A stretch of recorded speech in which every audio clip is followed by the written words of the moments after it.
आप सबसे माफ़ी चाहती हूँ। मैं लाइव क्लास नहीं हो पाई किसी भी तरह से। मैंने 5 से 6 बार उसको कनेक्ट करने की कोशिश की, लेकिन वो बार बार डिस्कनेक्ट हो जा रही थी। इसके लिए माफ़ी चाहती हूँ। आपका नुकसान ना हो, क्लास पूरी हो जाए, इसलिए मैं फिर से दोबारा से मेहनत कर दोबारा से उसी वीडियो को बना रही हूँ।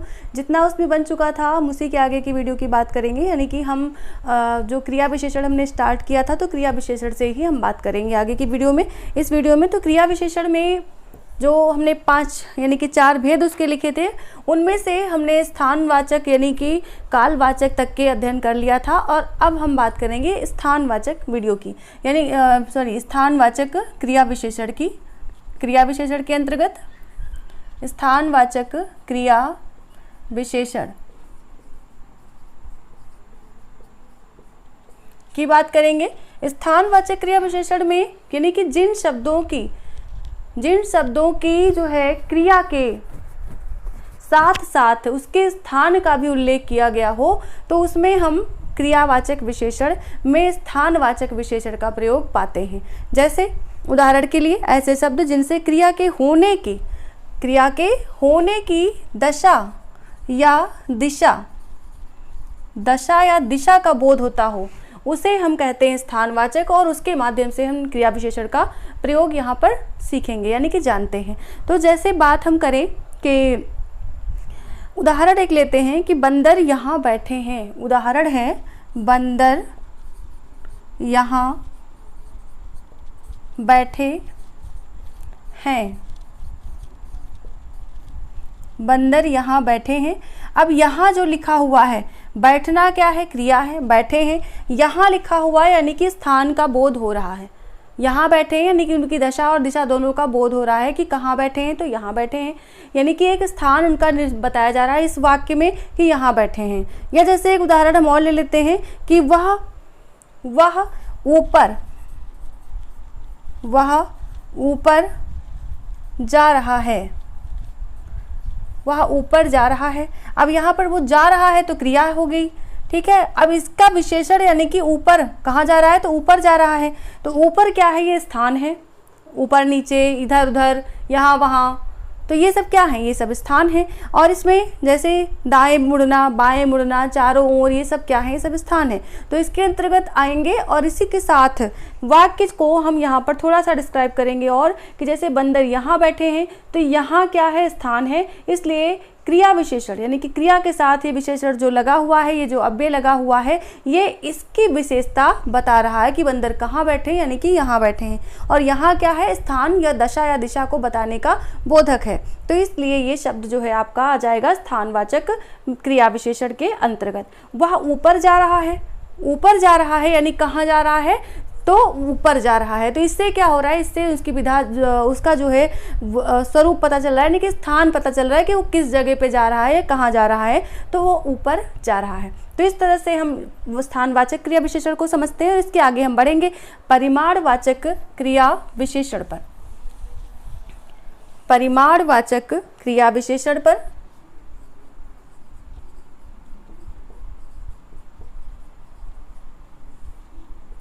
परिमाणवाचक क्रिया विशेषण में क्या होगा?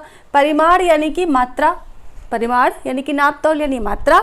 तो इसमें क्या होगा कि ऐसे शब्द जिनसे क्रिया की मात्रा का पता चले, मात्रा या परिमाण का पता चले, वो कहलाएंगे परिमाणवाचक क्रिया विशेषण। जैसे हम एक वाक्य ले लेते हैं कि गरिमा अधिक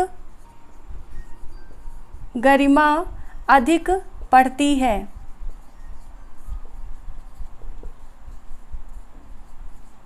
गरिमा अधिक पढ़ती है। अब ये अधिक क्या है?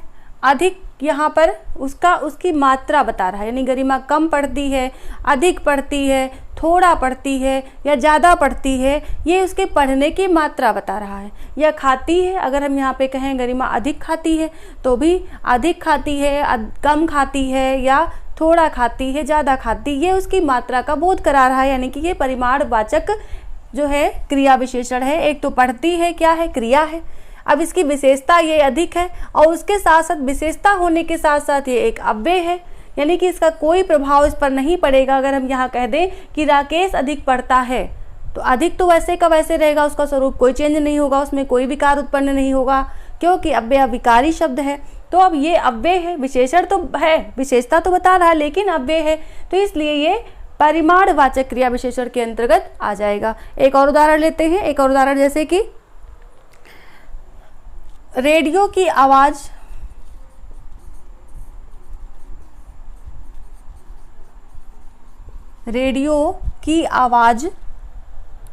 कम करें। उदाहरण है रेडियो की आवाज कम करें। अब करें क्या है, क्रिया है, कम करें विशेषण है, विशेषण के साथ साथ परिमाणवाचक है और अव्यय है। अब हम चाहे रेडियो की आवाज कम करें, यहाँ पर उदाहरण दें, या हम ये कह दें कि टेलीविजन की आवाज कम करें, चाहे हम स्त्रीलिंग के साथ इसको जोड़ दें, चाहे पुल्लिंग के साथ जोड़ दें, चाहे हम इसको किसी कारक में, अन्य कारक में परिवर्तित करके जोड़ दें, या जो है इसका वचन यहाँ पे बदल दें कि जो है लाउड स्पीकरों की आवाज़ कम करें। अगर बहुवचन में भी आ गया तो भी कम, तो वैसे ही उसका स्वरूप रहेगा, यानी कि उसका वास्तविक रूप जो रहेगा वो कम ही रहेगा, वही मात्रा उसकी जानी जाएगी जो कि परिमाण है। और परिमाण किस प्रकार का है, यानी कि क्रिया विशेषण के साथ ये अव्यय लगा हुआ है, क्रिया विशेषण के साथ परिमाण बताया जा रहा है, यानी कि परिमाणवाचक क्रिया विशेषण यहाँ पर स्पष्ट होता है। अब जैसे आज वर्षा थोड़ी सी हुई, एक और उदाहरण ले लेते हैं, आज वर्षा थोड़ी सी हुई। अब थोड़ी सी हुई का तात्पर्य यहाँ पर हुई यानी कि क्रिया हुई है, एक क्रिया हुई, वर्षा का होना क्या है, क्रिया है, उसके साथ थोड़ी सी लगी हुई यानी कि थोड़ी लगी हुई है। अब थोड़ी क्या है, वर्षा थोड़ी हुई है, तो इस तरह से इसका जो स्वरूप है यानी कि ये अव्यय है। अब ये अव्यय क्या है, इसका जो है परिमाण यानी कि मात्रा बता रहा है, कम, ज़्यादा, अधिक, थोड़ा, थोड़ी, इस तरह से थोड़ी जो है इसकी इसका क्या बता रहा है, ये बता रहा है इसकी मात्रा, तो ये हो जाएगा परिमाणवाचक क्रिया विशेषण। तो इस तरह से हमने वाक्यों को यहाँ पर समझने की कोशिश की है और जो है क्रिया विशेषण के चारों भेदों को बताने की कोशिश की है। अब एक उदाहरण में थोड़ा छोटा सा और दूंगी, जैसे एक व्यक्ति रोड पे जा रहा है और रोड पे जाते हुए उसका एक्सीडेंट हो जाता है, घर वालों को सूचना दी जाती है कि भाई आपके घर में ये बंदा जो है रोड पे जा रहा था और इस तरह से इसका एक्सीडेंट हो गया। तो घर वाले पूछते हैं क्यों, कैसे, कहाँ, किस प्रकार से हो गया, इस तरह का उनका प्रश्न होता है। यानी कि उनका जो पूछना है वो ढंग पूछ रहे हैं कि एक्सीडेंट हुआ तो किस ढंग से हुआ, किस तरह से हुआ, बाइक से हुआ, ट्रक से हुआ, बस से हुआ, कार से हुआ, किस तरह से उसका एक्सीडेंट हुआ है। तो अब क्योंकि वो ढंग पूछ रहे हैं तो ये क्या हुआ, ये हुआ रीति, यानी कि क्रिया के करने, क्रिया जो हुई है या हो रही उसके करने का ढंग जो है वो रीति है। अब रीतिवाचक क्रिया विशेषण, एक तो एक्सीडेंट हो गया लेकिन किस प्रकार से हुआ, तो वो हो गया रीतिवाचक क्रिया विशेषण के अंतर्गत। इसके बाद पूछा जा रहा है कि कब हुआ, अभी हुआ कि सुबह हुआ था कि थोड़ी देर पहले हुआ है। तो इस तरह से प्रश्न पूछा जा रहा है कि भाई कैसे हुआ, मतलब कब हुआ, ये पूछा जा रहा है। तो जो कब होना वहाँ पर पूछा जा रहा है वो कालवाचक क्रिया विशेषण है, यानी कि किस प्रकार से कब हुआ, कितनी देर पहले हुआ, सुबह हुआ था या अभी हुआ है, ये कितनी देर पहले हुआ, उसका जो पूछना है वो क्या हो जाता है, वो हो जाता है कालवाचक क्रिया विशेषण के अंतर्गत आ जाएगा, क्योंकि उसमें क्रिया के साथ साथ उसका समय भी पूछा जा रहा है कि समय यानी कि कब हुआ। अगर वो जवाब देगा कि हाँ अभी अभी हुआ है, तो अभी अभी क्या है, ये है अभी अभी कालवाचक क्रिया विशेषण, हुआ है, क्रिया हो गई और अभी अभी हुआ, यानी कि कालवाचक क्रिया विशेषण। फिर हम आते हैं स्थानवाचक क्रिया विशेषण पर कि कहाँ हुआ, मतलब कहाँ हुआ, रोड पर हुआ कि रोड के किनारे हुआ कि किस जगह पर हुआ, कि वो लखनऊ जा रहा था तो लखनऊ के जाते हुए बीच में हुआ, कहाँ हुआ। अब बंदा जो है स्थान बता रहा है कि भाई लखनऊ और बाराबंकी के बीच वाले हाईवे पे हुआ है। तो ये क्या है, ये हुआ, ये है स्थान, स्थान बताया गया। देखिए इसको आप अन्यथा में मत लीजिएगा, एक छोटा सा एक मतलब उदाहरण है ऐसा जो है, जो कि मेरे दिमाग में चल रहा था। मैंने चारों क्रिया विशेषणों को एक साथ बांधने की कोशिश की है। इसमें हंसने की ज़रूरत नहीं है, अगर आपको हंसी आ रही है तो बाद में हंस लीजिएगा, और इससे जो है आप थोड़ा सा इसको रिलेट कर पाएंगे, जिससे कि आपको याद हो जाएगा। या किसी और चीज़ में, किसी और उदाहरण में भी हम इसको ले सकते हैं। तो अब वहाँ पर प्रश्न उठता है कि किस स्थान पर हुआ, यानी कि कहाँ पर हुआ। तो अगर हम कहें अभी यहाँ हुआ है, यानी कि वो जहाँ बंदा खड़ा है वहाँ हुआ है, या वो स्थान का नाम बता रहा है कि इस स्थान पर हुआ है, तो वो आ जाएगा स्थानवाचक क्रिया विशेषण के अंतर्गत। अगर अब उसके बाद वो पूछ रहा है कि चोट कितनी लगी है, चोट कितनी लगी है, यानी कि कम लगी कि ज़्यादा लगी कि बहुत ज़्यादा लगी है। तो ये क्या है, ये है एक तो लगना क्या है, वो क्रिया है, लगी है क्रिया है, और दूसरी चीज़ वो पूछ रहा है कि कितनी लगी है, यानी कि कम ज़्यादा या बहुत ज़्यादा, कैसी कितनी लगी, तो वो परिमाण पूछ रहा है, यानी कि मात्रा पूछ रहा है। अब मात्रा पूछ रहा है यानी कि उसके द्वारा जो फ़ोन करता है, जिसने फ़ोन करके बताना चाहा, वो बता रहा है कि भाई चोट अधिक लगी है या चोट कम लगी है, ये चोट बहुत ज़्यादा लगी है। तो ये क्या है, ये है उस क्रिया का परिमाण बताना। तो यहाँ पर थोड़ा सा उदाहरण मेरा थोड़ा सा अटपटा है क्योंकि मैंने एक्सीडेंट का किस्सा ले लिया, लेकिन अगर हम एग्ज़ाम का भी किस्सा ले लेते तो भी जो है थोड़ा सा यहाँ पर इसी तरह से सारे जो है ये क्लियर हो जाते। लेकिन इससे अच्छा उदाहरण को मिल नहीं रहा था जिससे कि हम ये स्पष्ट कर पाएँ कि हाँ सारे जो है क्रिया विशेषण उसके अंतर्गत आ जाएँ, इसलिए हमको ये लेना पड़ा।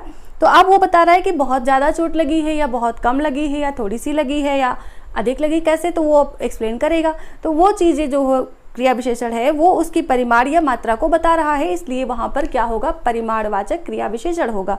तो एक ही उदाहरण से आप इसको समझ सकते हैं। एक उदाहरण मैं और देने की कोशिश करूँगी।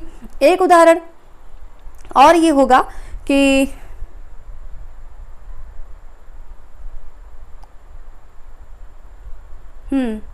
दादी जी, एक उदाहरण और है कि दादी जी जो है बच्चों के साथ बैठी हैं और बच्चों को कहानी सुना रही हैं, और उनके बारे में कोई और बता रहा है कि दादी जी उधर बैठी हैं, दादी जी उधर बैठी हैं और उनके पास में बच्चे बैठे हैं, यानी कि घर के सारे बच्चे बैठे हैं, कहानी सुन रहे हैं, और सभी जो है उनके बचपन की कहानी ध्यानपूर्वक सुन रहे हैं, ध्यानपूर्वक सुन रहे हैं। ठीक है, अब इसके बाद हम क्रिया विशेषण के सारे भेदों को ले लेते हैं कि दादी की कहानी जो है बच्चे बड़े ही ध्यान से धीरे धीरे वो बोल रही हैं और सभी सुन रहे हैं। अब धीरे धीरे बोल रही हैं तो क्या है, धीरे धीरे यानी कि रीतिवाचक, रीतिवाचक क्रिया विशेषण, बोल तो रही हैं, क्रिया तो हो रही है।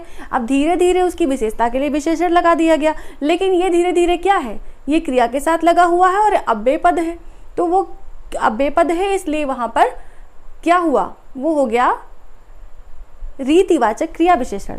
फिर आगे बढ़ते, फिर अचानक बिजली चली गई, अचानक बिजली चली गई, श्यामू उठा और बिजली जलाने गया, यानी कि श्यामू उठा और तुरंत ही बिजली जलाने गया। अब तुरंत यहाँ पर क्या है, तो तुरंत क्या है, जो है वो कालवाचक यानी कि समयवाचक, कि तुरंत गया यानी कि अभी अभी वो बिजली जलाने गया है, तो ये क्या हो गया, ये हो गया आपका समयवाचक विशेषण यानी कि कालवाचक क्रिया विशेषण। फिर इसके बाद आगे बढ़ते हैं थोड़ा सा, तो दीक्षा भीतर जाकर के मोमबत्ती ले आई, यानी कि बिजली सही कराने के लिए दीक्षा जो है उठी, वो भीतर जाकर के मोमबत्ती ले आई। फिर अब जो है अपूर्व ने माचिस की तीली से मोमबत्ती जला दी, क्योंकि कहानी में बता रही हूँ, कहानी वे में बता रही हूँ, इसको तो थोड़ी से तो पात्रों को जोड़ना पड़ेगा। तो कहानी में जो है कि अपूर्व ने माचिस की तीली से मोमबत्ती जला दी।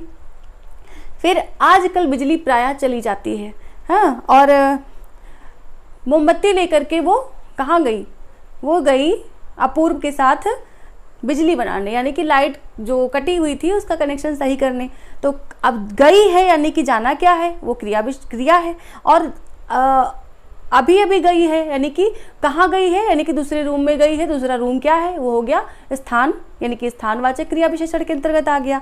अब एक लाइन इसमें और जोड़ते हैं कि मोमबत्ती आधी बुझ गई है, मोमबत्ती जो है वो आधी जल के ख़त्म, बुझ नहीं गई है, बुझ गई तो दिखाई नहीं देगा, मोमबत्ती जो है वो जल के आधी ख़त्म हो गई है। अब आधी ख़त्म होना क्या है यहाँ पर, तो ये है आपका परिमाणवाचक, यानी कि मात्रा बताना, मात्रा बताई जा रही है कि मोमबत्ती जो है वो आधी जल चुकी है, तो मात्रा बताई जा रही है, यानी कि मोमबत्ती का आधा जलना क्या है, उसकी परिमाण को व्यक्त कर रहा है, तो ये हो गया परिमाणवाचक क्रिया विशेषण। तो इस तरह से आप दो छोटी छोटी कहानियों में इसको मैंने बताने की कोशिश की, आप इसको रिलेट कर सकते हैं। बाकी देखिए अव्यय का टॉपिक ऐसा है कि आप इसको एक वीडियो में भी समझ सकते हैं, बस इसके पॉइंट ऑफ व्यू यानी कि छोटे छोटे टॉपिक जो कि किस वाक्य में क्या यूज होता है, कैसे यूज होता है, ये बता दिया जाए, टॉपिक खत्म हो जाए। लेकिन मेरी कोशिश ये है कि आपको सारे टॉपिक यानी कि सारे इसके जो भेद हैं बिल्कुल पूरी तरह से क्लियर हो जाएँ, इसलिए मैं इतनी मेहनत कर रही हूँ बिना वजह की, जबकि वीडियो जो है इसके पहले डिस्कनेक्ट हो चुकी है, ये दोबारा से फिर से जो है इसको रिकॉर्ड कर रही हूँ आपके लिए, कि जिससे कि आपको ये टॉपिक क्लियर हो जाए। तो उम्मीद करती हूँ सभी को टॉपिक क्लियर हो गया होगा। और पूजा जी, आप जो है मेरे पास निधि जी का नंबर नहीं है, तो आप जो है उनको ज़रा सेंड कर दीजिएगा अगर आपके पास वो नंबर। मैं ढूंढने की कोशिश करती हूँ, क्योंकि सेव था, पता नहीं कैसे डिलीट हुआ, क्या हुआ, तो नंबर नहीं है, तो उनको ज़रा सेंड कर दीजिएगा, क्योंकि वो ग्रुप से लेफ्ट हो गई थी काफ़ी पहले। अब ग्रुप में नहीं है, मैं तो ग्रुप में ही सेंड करती हूँ वीडियो, तो इस वजह से जो है थोड़ी दिक्कत आ रही है। तो अगर आपके पास वो नंबर ज़रूर सेंड कर दीजिएगा। और मिलते हैं कल की वीडियो में अपडेट टॉपिक के साथ फिर से, कल यानी कि मंडे की वीडियो में। संडे तो वीडियो नहीं बनाती मैं, किसी और टॉपिक पे बनाऊंगी जो कि पब्लिक वीडियो होगी, लेकिन क्लास वाली वीडियो नहीं बनाती। तो मंडे को मिलूंगी और मंडे को जो है आपको अव्यय ही पढ़ाऊंगी, अव्यय के सारे भेदों को पढ़ाऊंगी। और उसी के साथ अव्यय के भेदों के साथ यानी कि हिंदी व्याकरण तो चलेगी ही चलेगी, और साथ में जो साहित्य वाले स्टूडेंट हैं, यानी कि जो हमारा टॉपिक चल रहा था भक्तिकाल का, भक्तिकाल के हम आगे बढ़ेंगे, यानी कि जहाँ तक हमारा टॉपिक हुआ था उसी के आगे हम फिर से बढ़ेंगे, और दोनों क्लास देने की कोशिश मैं उस दिन करूँगी। हो सकता है रात में ले लूँ, या हो सकता है शाम को आपको पहले से सूचना दे दी जाएगी कि किस टाइम होगी, और उस टाइम पे अगर आप आ सकते हैं तो ठीक है, नहीं तो अपलोडेड वीडियो दी जाएगी। आप लोग रिप्लाई ज़रूर कर दीजिएगा, अपलोडेड वीडियो दी जाएगी, यानी कि रिकॉर्ड करके पहले से रखी जाएगी, वही दी जाएगी।